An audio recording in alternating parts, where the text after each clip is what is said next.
Howdy there, folks. Welcome into this four-piece here today. It's buy one, get three free. Anthony Noto, Sofi CEO, went on Kramer last night. We're going to watch this clip here. He said some very important things in that one, so I want to go over what's going on there, react to that. Then we're going to get into this beast here. Department of Justice is suing Apple. They're going after Apple. My opinion, right off the bat is I think they got a decent case here. We'll go through all that. We'll talk about how it differs from maybe past cases and things like that. So we'll speak about that in depth there. Then we're going to get into an analyst's opinion in regards to this whole situation. I thought we'd kind of give both sides of the story, right?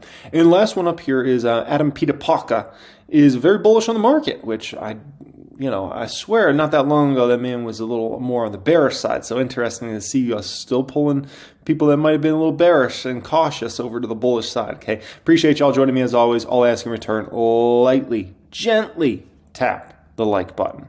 And also make sure you're subscribed here to the channel if you're not already. Also got a free workshop for you guys. How much money you need to retire, quit your job, focus full-time on investing. That is the pinned comment down there for access to that. It's absolutely free.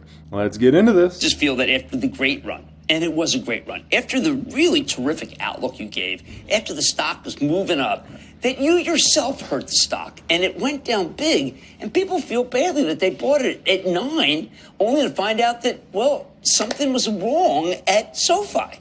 Yeah, I think it... First off, if you're thinking that short term in regards to this, then you're a trader. And if you're a trader, you know the risk of, doing stuff like that, right? Like if you're an investor and you buy 1 month and the stock goes down the next month, and you're mad about that, that's a little silly. But understand why we did the convertible deals, why we did the buyback, and the benefits to shareholders that I don't think are truly understood by the market. Well, this is your chance. The first point is we did this deal from a position of strength. We just had a record 2023, over $2.1 billion of revenue, up over 30%, 40% growth in our members, our first quarter of GAAP profitability, over $400 million of EBITDA generation, and gave an outlook that was going to be for full year positive GAAP profitability in 2024, as well as continued strong growth in our tech platform, as well as our financial services business. And we're going to be more cautious on the personal loan business. What we saw was an opportunity from that position of strength was to lower our cost of debt. We had two pieces of debt that were quite expensive. One we did in 2019. It is a Series 1 preferred that pays 12.5% interest. That's so good. 5 years. Ooh-wee. Hold your horses for just a flipping flapjacking moment. 12.5%. Yeah, that's the type of debt, folks, you want to get rid of. 12.5%, get rid of that crap. We issue it. We can buy it back in May. If we don't buy it back in May, we'll have to not just pay 12.5% interest, but it actually goes up to 15% interest for the next 5 years, and we can't buy it. Okay, so in other words, it wasn't like you could play around. If you tried to think that maybe we'll go to 12 and we got to May, you would have, and it didn't go to 12, you could have been hurt. It was not like the risk was, hey, listen, it could go up to 20 here. It was the opposite, which is that you had to get this piece done. Well, I would put it this way. We saw it as an opportunity to do it and have a negligible impact on our GAAP earnings per share, and also combined with a buyback, have it be accretive. But did you think the stock was going to get crushed like this? Let me finish. Have it be accretive to tangible book value per share by 8 to 10%. Okay. When you do a convertible, there is... I appreciate Anthony Noto there. Let me finish here, sir. Don't just interrupt me because, sometimes Kramer and some of these other folks, they ask them a million questions at once, and then you don't even get the first question answered. Have it be accretive. But did you think the stock was going to get crushed like this? Let me finish. Have it be accretive to tangible book value per share by 8 to 10%. Okay. When you do a convertible, there is pressure on the stock from investors shorting the stock against the convertible. It's a delta hedge. That does happen. So there is typically 5 to 10% decline. But the reason why we... Did you hear what that man just described? I think he knows a thing or two about finance. Holy smokes. ...is really important because I think this is what will put some momentum back into the stock. First is we had this 12.5% debt. We also had another piece of debt that's about $500 million that we pay 7% on.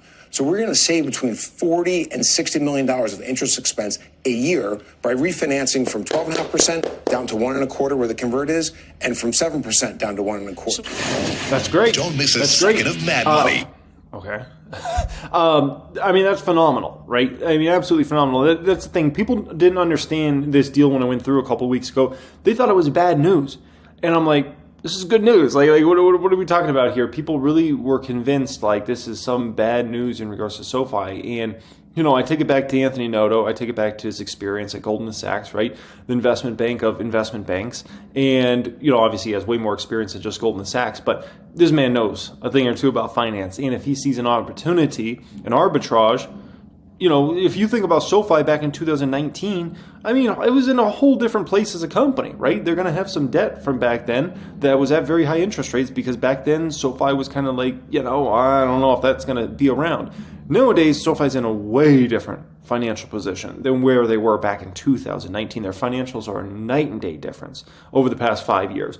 And so I think that's a little food for thought in regards to that whole situation. All right, let's get into Apple. Sarah, this is a civil antitrust lawsuit filed in the United States District Court for the District of New Jersey, and it alleges by the DOJ that Apple illegally maintains a monopoly over smartphones by selectively imposing contractual restrictions on and withholding critical access points from developers. The Department of Justice alleges Apple has broken the law, specifically Section 2 of the Sherman Antitrust Act, in 5 specific ways. One, by blocking innovative super apps. They say Apple has disrupted the growth of apps with broad functionality. The second is by suppressing mobile cloud streaming services. They say Apple blocked the development of cloud streaming apps and services that would allow consumers to enjoy what they call high-quality video games and other cloud-based applications without having to pay for expensive smartphone hardware. The third is by excluding cross-platform messaging apps. The Department of Justice says Apple has made the quality of cross-platform messaging worse, less innovative, and less secure for users so that it's... Boom, right there. That's a really strong one they have there, in my opinion, because Apple's went with the the blue bubbles instead of the green, like everybody else has. It's created a situation where it's a horrible experience if you have to text with somebody that does not have an iPhone. If you have an iPhone and somebody else doesn't have an iPhone, it's a pretty bad experience. So a lot of times people are basically forced to get their family members iPhones, or you're just going to have a really bad experience. And that was never the situation before. It's crazy. Anytime you go back in time, like text messaging was better 20 years ago, 15 years ago, than what Apple's done now. Like you could text, okay, somebody's got a Nokia device and somebody over here's got a BlackBerry. The experience was better back then than what it is nowadays in regards to trying to get iOS to Android. And so that's a decision Apple obviously made. And so I think they got a strong case there. That's, I understand why Apple did it. They want to keep everybody in their ecosystem and basically force everybody to continue to buy iPhones because it's like, if my spouse has, an Android, I can't have that because it's a bad experience. So I got to get them an iPhone. So that's a strong case. Have to keep buying iPhones. The fourth is by diminishing the functionality of non-Apple smartwatches. Apple, they say, has limited the functionality of these third-party smartwatches so that users who purchase the Apple Watch face substantial out-of-pocket costs if they don't keep buying iPhones. And the fifth category here is limiting third-party digital wallets. They could make a case, I think, on even other devices like headphones and things like that. If you have Beats or AirPods, like magically they hook up so easily. And then if you get something else, so it's like, oh, this is a little more difficult. They say Apple has prevented third-party apps from offering tap-to-pay functionality, inhibiting the creation of cross-platform third-party that's PayPal, digital Venmo, wallets, others. which, of course, is important in the whole paying ecosystem here. Now, the court process is expected to take months, if not years here.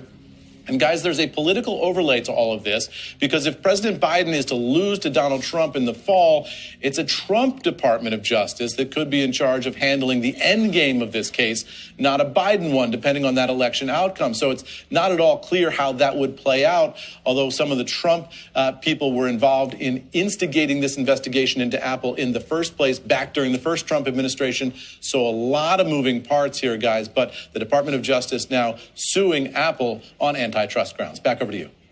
Right. So they started looking into this in 2019. So first off, who would big tech want as president next? They want T-Man.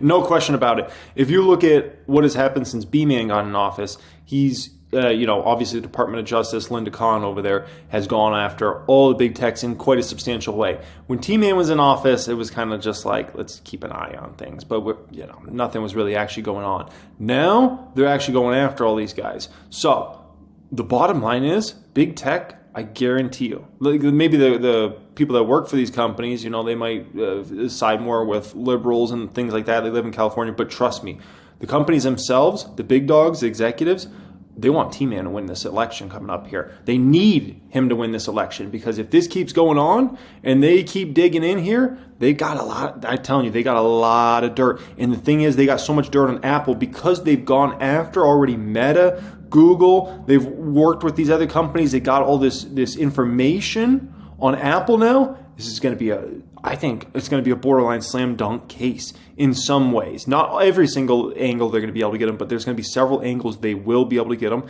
Apple's going to have to make changes that will negatively affect them. The first Trump administration, and really, Eamon, it's part of a number of monopoly cases. David laughed at that.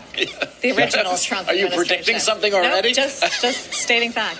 Eamon, the part of the other monopoly cases I was going to bring up against other big tech companies, Amazon, Alphabet, they've all been filed as well.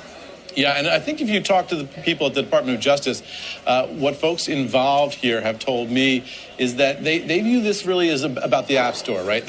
You've got Google and Android apps, and you've got Apple apps, and those two vectors are really the only way for every other company to get to market here. And there's a lot of concern on antitrust grounds that that's just not enough, that if those two companies control the gateway for apps to get through to consumers for every other company, ours included presumably, then they can exert monopolistic power over those apps.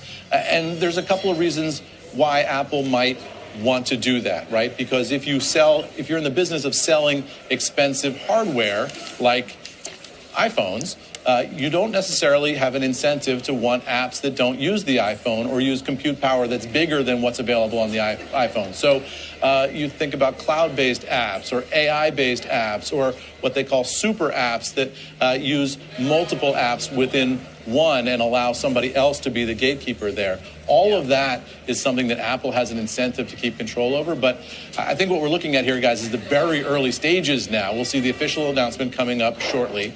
And then the very early stages now of what will be a months and years long legal battle between Apple and the United States government. Yeah, that was going to be my question. I mean, and you said it, years, most likely, right? If history proves any guide here, given at Microsoft least and everything 2 else. years. And one excerpt here, David, from the case that gives you a sense of the tone from the Department of Justice. They say, rather than respond to competitive threats by offering lower smartphone prices to consumers or better monetization for developers, Apple would meet competitive threats by imposing a series of shape-shifting rules and restrictions in its App Store guidelines and developer agreements that would allow Apple to extract higher fees, thwart innovation, offer a less secure or degraded user experience, and throttle competitive alternatives. So you get a sense of exactly what the DOJ is going after there. All right, Eamon, stand by. Yeah, and the thing that's frustrated with me with Apple over time is Apple always wants to make themselves look like the good guy. Oh, yeah, we're this, we're that, right? I watched what they did with Meta. And they try to make Meta look like the bad guy and like they're like the little saint, okay? I'm telling you, there's way more than meets the eye behind that whole story, okay? I'm telling you. Freaking Apple knows the next frontier, right, is VR AR. And they know their biggest competitive threat was Meta. And so Apple did several changes to try, and they actually did hurt the financials of Meta substantially a couple years ago. In Meta's financials, that was part of the reason the stock crashed so bad in 2022 was because of Apple changes that they gave whatever, privacy this, privacy that, whatever, right? And there's other ways Apple's trying to get 30% for this and that. Trust me, man, like Apple's as dirty as anybody else, but the fact is they always try to make themselves look so clean, and that's the thing that's kind of frustrating. Over to Steve Kovac. He's got more on what it means for the company itself with the stock down 2.5%. Steve. Yeah, David, I actually got a statement here from Apple responding to the DOJ's lawsuit. I'll go ahead and read it out loud here for you. Quote, at Apple, we innovate every day to make technology people love, designing products that work seamlessly together, protect people's privacy and security, and create a magical experience for our users. This lawsuit threatens who we are and the principles that set Apple products apart in the fiercely competitive markets. If successful, it would hinder our ability to create the kind of technology people expect from Apple, where hardware, software, and services intersect. It would also set a dangerous precedent, empowering government to take a heavy hand in designing people's technology. We believe this lawsuit is wrong on the facts and the law, and we will vigorously defend it. And just some other interesting things here, David and Sarah, that stuck out to me. By the way, I'm looking at some excerpts from the DOJ lawsuit. I have not had a chance to dive through the full thing. But some interesting stuff on the super apps that Eamon was just mentioning. This lawsuit doesn't appear to go after the App Store directly as a whole. Instead, it's focusing on the super apps that Eamon was describing. We've seen this lawsuit between Epic Games and Apple kind of play out through the courts and basically kind of answered the question about Apple's App Store policies, the fees it charges, and so on and so forth, being the only exclusive way to download software to the iPhone. We've seen what happened with that in Europe, but that doesn't seem, at least right now, based on these excerpts I have, that doesn't seem to be what the DOJ is chasing. They're not proposing here saying, there needs to be another kind of app store or anything like that. I would also point to the messaging thing. I know Eamon talked about this a little bit, but basically making the argument that by keeping iMessage sort of exclusive and degrading maybe the regular text message experience, that is anti-competitive. They use an example of what if you buy your kids an Android phone and you can't really talk to them as seamlessly as you could if you bought them an iPhone and things like that. And also the cloud streaming apps. This is another concession we've seen Apple make in the European Union, allowing services like Microsoft's Xbox cloud streaming service on those devices. So that could be one potential easy concession. Same with the payments. They made the same concession in the EU already, letting third-party apps access that New York Field communication chip for those tap-to-pay mobile payments, guys. So a little bit of difference between what the EU is attacking Apple for and what we're seeing here in this DOJ case. But, of course, we got to read through the whole thing, guys. Although last week, I think when we talked to Margaret Vestager of the slam dunk, in my opinion, for the Department of Justice here, the slam dunk for them will be the messaging. I think that's the slam dunk, and also the payments, right? I think that's another big factor in making it as easy to, if you want to use PayPal or Venmo or whatever, right? Cash App, to make sure you can make payments as seamless. I think those are the two slam dunks. The other ones are a little bit difficult, right? And in regards to Apple, obviously Apple's going to stick up for Apple and their lawyers are going to stick up for them, right? But I don't think there's anything, we're going after Apple's court. No, that's baloney. The bottom line is Apple's made several decisions over the past many years that they viewed as like, I'll just be honest, like behind the scenes is type of stuff that's like, we got to do this so we can fight off competitors. And when did the Apple bubble start, where it's a different color than Android and where things got difficult? It happened right around the same time they started facing a lot of competitive threat from Samsung. Samsung was also growing market share in the United States in a big way. Android was really coming on, and it was there was actually a view of Apple of like, woo, they were starting to lose a lot of market share. What's going on with Apple here? And then suddenly the whole messaging thing changed, and then wow, suddenly Android wasn't as big of a threat. The next year or two after that, and then never was again, right? In terms of the competitive threat it was before, where there was a lot of people convinced like Android was going to take by far and away the main market share in the United States. After the messaging change happened, she didn't rule out that they would be looking into a potential violation for Apple on the Digital Markets Act with some of the concessions they've made that might not go all the way, especially if they still continue to impose fees. I guess, Steve, the biggest question investors are going to have with the stock down 2.5% is what does it mean for the growth of the services business? Yeah, which has been a strong grower. And that's why the App Store thing is so important here, because, again, I'm not seeing them really call out the App Store. This is what's been pointed at so much.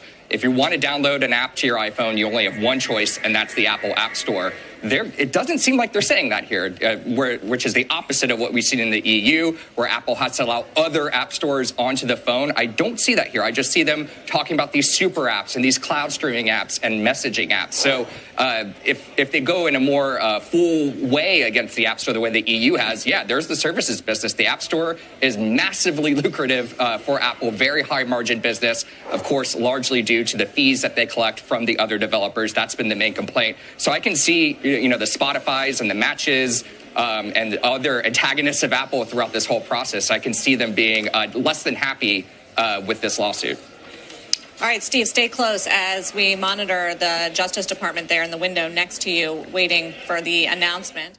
So we'll talk about the stock in just a moment here, and if it's an ownable stock or not an ownable stock, at least in my personal opinion. But, as far as me, I'm an Apple user, everything. MacBook, iMac, iPhone, iPad, AirPods, the whole thing, right? The whole ecosystem. The bottom line is I couldn't even consider changing smartphones. And the reason I couldn't even consider changing smartphones is because of the messaging. Everybody I basically know and text with has iPhones, right? And so that would just be a horrible experience if I got a Samsung or I got some sort of Android phone and trying to text back and forth with them. Also, Apple makes it so difficult for messages to pop up on other devices. So, with having an iPhone, my messages or calls come on my computer or my iPad or whatever, right? And I can easily respond. Guess what? All of a sudden you get an Android. Good luck trying to make that experience. I tried it one time. I got a different phone. This is probably over 10 years ago. And it was just horrible experience in trying to message throughout different devices. And it was not it. Okay. And so anyways, we'll see where that goes. In terms of Apple stock, in the short term, Apple's an unownable asset in the short term. Over the long term, I think it's, 5-10 years from now, probably fine. But in the short term, it's you can't touch that stock. They've got bad sales data out of China, like really bad sales data, right? The US, they're having trouble innovating, let's be honest. Their VR, AR is like a joke that just shows the company's taking steps backwards. The price point that they came in with that, I'm like, Steve Jobs would have never done this. So the company, I think, is in a lost period right now. They're coming out with a big iPhone in September. They should be coming out with a big iPhone in September. I think that could be very good for sales, and that could be very good for 2025 iPhone sales, which would definitely benefit them. But outside of that, it doesn't look like they got any game-changing other products coming. And even the next iPhone's not really a game-changing one. It's just a bigger iPhone, and people will get it just literally because the size is bigger, essentially. This Department of Justice thing, I think they got several real things to go after Apple here, and so we'll see. I think it's going to get messy, and it's going to be messy for a while. And Apple, at the end of the day, is not going to be able to command the sort of premium it's been able to command recently. Now with the Department of Justice going after them, it's just once you have that, it's like Meta could never command a higher valuation when the government was going after them. Same thing with Google now at this point in time. In terms of what this may mean for Apple, Barton Crockett from Rosenblatt joins us. Stock's down almost 3%. Barton, what's your take? Well, look, I do think that the history of these antitrust actions generally has been one where the stocks shrug it off. So for Apple... By the way, Apple's lucky. NASDAQ's at all-time highs. Imagine if this situation was happening and Apple was going through all this stuff they're going through with a NASDAQ that was getting hurt. Apple might be sub $100 right now, right? React negatively here today. I'm not sure that over the long term this is really going to be the defining question for Apple. I think Apple stocks... I don't know about that, sir. I think this matters for the long term as well. If Apple suddenly has to change their messaging system, how they operate their app store, payments, all those sorts of things, those are all things... Apple didn't make those decisions by accident. It's not just coincidence. They made those on purpose. And so if you change the way Apple has to do business, that could very much change the story long term with Apple in terms of fundamentals. Hinge much more significantly on their device traction, the recovery in the iPhone, and their ability to put up a meaningful kind of brand presence and feature presence in AI, which is becoming a key kind of, driver of consumer purchases, at least according to our recent survey work. So, he mentioned Microsoft. The thing to remember with Microsoft is, yes, they were slapped with restrictions, but those didn't stop Microsoft from, recreating itself and becoming an incredible stock. So. Yeah, but Microsoft also didn't go anywhere as a stock for like 15 years after that. So do keep that in mind. So, Microsoft stock didn't do anything basically from after the tech bubble pop all the way through until about like 2015. Yeah, that's pretty insane. This doesn't necessarily impinge upon, the opportunity at Apple. We still have a neutral rating, but it's really not on antitrust that our concerns lie. It's elsewhere. Yeah, although, could you not put together some sort of discounted cash flow model that says, all right, 4 years out, these guys are going to have to break up their alleged monopoly around the App Store and what that would mean? Well, that's a question, right? Is it a breakup or is it behavioral remedies, which is what they did with Microsoft was behavioral. It wouldn't be a breakup, in my The opinion. behavioral remedies, the history of that, I think, is that by and large you can manage that. So obviously we don't know many things here, but history suggests that behavioral remedies are not something to be overly concerned about. Even for Apple and its sort of tightly held ecosystem around its software? Clearly, Apple has been leveraging the App Store, and the complaint, I think, is provocative with what it's raising. We'll have to obviously learn more as this plays out, but I think history would tell us that they'll probably be able to navigate this. Obviously it's still early days, so we'll have to see how it develops. What would make you more concerned? Because it doesn't sound like you do see this antitrust risk as a big headwind for the stock. What would you have to hear? We'll hear from the Department of Justice in 10 minutes for you to have a different view on it. We'll have to obviously I'll have to see what they've already kind of put together in this case. Haven't had a chance to probe through the details yet. We'll have to see how egregious. That's the thing. They're going to have put together a lot because they've been going after Google. They've been going after Meta. So they're going to have so much data. And then from the Epic Games side, I'm just telling you, they have so much dirt by this point in time on Apple. I always have felt like they were basically kind of going after everybody so they could actually go after Big Dog. Conduct is. We'll have to see a little bit more about what the government's looking for.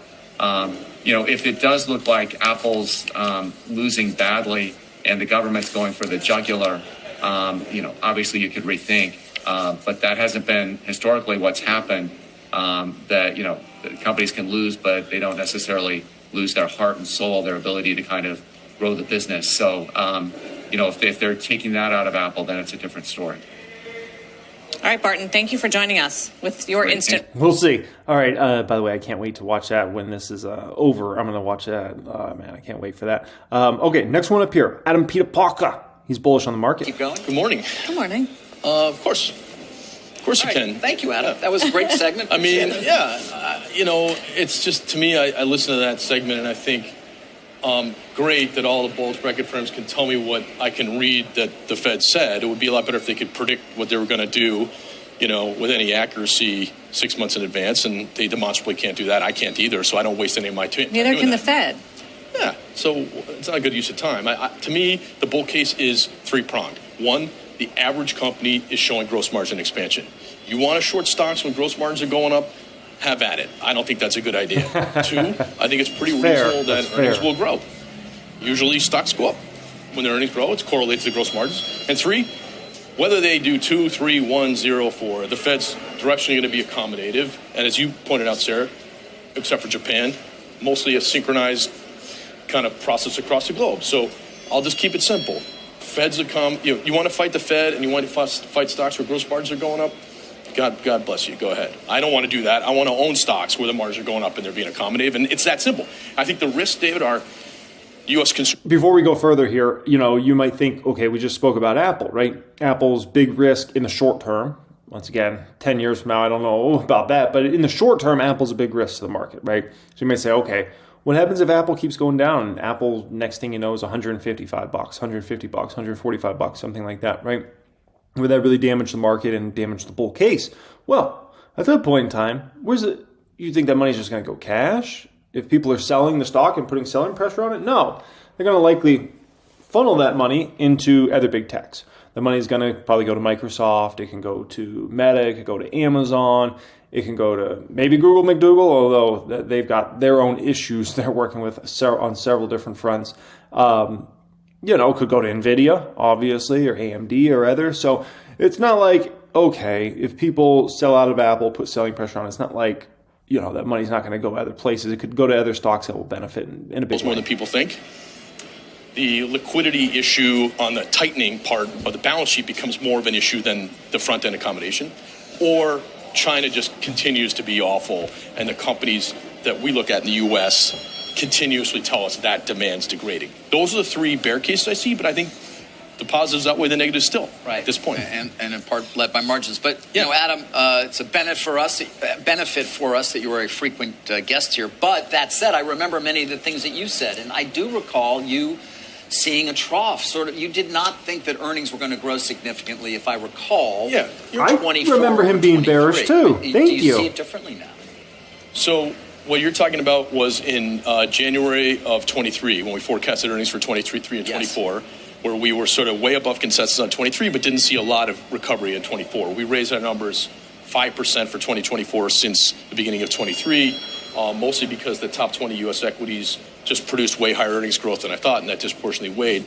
So I think it's a hard game to forecast, but I think we did okay there. We're still below consensus. The bottom-up numbers are usually too optimistic. I think what people get confused about is they think, the estimates are too high, and there's going to be downward revisions, and that's bad for stocks. That's not true. Okay, all the time, the estimates are too high in January, and they get downward revised, and the market can still go up. All that matters is you think in the middle of this year, earnings are higher next year. That's what matters. So, there could be some downward revisions this year. I think there will be. But as long as earnings grow, and I think they're going to keep growing in absolute terms, usually equities work. We were in the makeup chair together, not in the same chair, but in the same room. Yeah. And you were telling me that Scandalous. Companies were being more wishy-washy on conference calls. Yeah, we do. There's this famous Notre Dame professor, Tim Lochran, and his colleague McDonald. Lochran and McDonald have like the Merriam-Webster of language processing. They have a dictionary. And we took their, what they call weasel words, which are sort of non-committal, uncertain words. I should have, I could have, I don't know, uncertain. And we actually analyzed every earnings call transcript of every company back for 10 years. And we look for management teams that get increasingly uncertain in their language. And we found it is a negative harbinger if they get more uncertain, and a positive harbinger if they get a little more certain in their answers. There's a lot of quantitative being work done on this topic as people parse every word of every transcript. And so, traditional quant, meaning you buy stocks that are cheap, short, that really hasn't worked for a decade, right, in terms of longer horizon. So we're all trying to get more creative about ways to gauge management confidence, management uncertainty. But those levels are up, the weaselly words. They spiked huge during COVID, which makes sense. They came down. You can't do it like that. Nope, can't do it like that. If you think you're just going to have some AI go through the transcript and it's going to look for certain words and, that's bullish, but nope, doesn't work like that. You got to be a human. You got to be able to judge people. If you didn't know, people in this world lie. They BS. They, make up stuff, whatever, okay? And so you got to be able to sift through that. And you can only do that through being a human and, getting a lot of experience in life and being around a lot of different people and hearing, let's say you're judging CEOs on conference calls.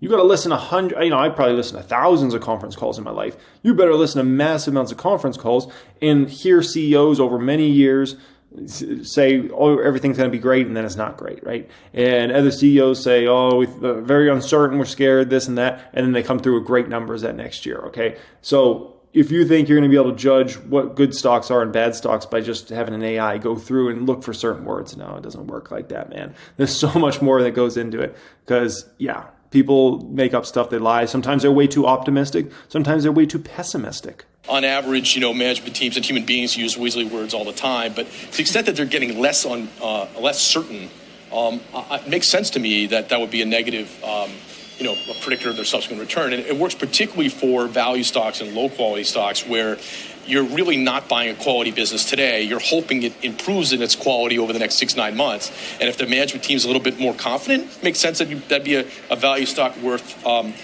taking a shot on, whereas they're getting less confident, less certain. That certainly wouldn't be good if it came to their. What are you using here? AI to run this thing? Is it like ChatGPT? We have our own proprietary language processing tool. Hey, I want to hear more about that. All right, guys, appreciate you joining me. Much love as always. If you want a free brand new workshop, pin comment down there. Thanks for watching. Have a great day.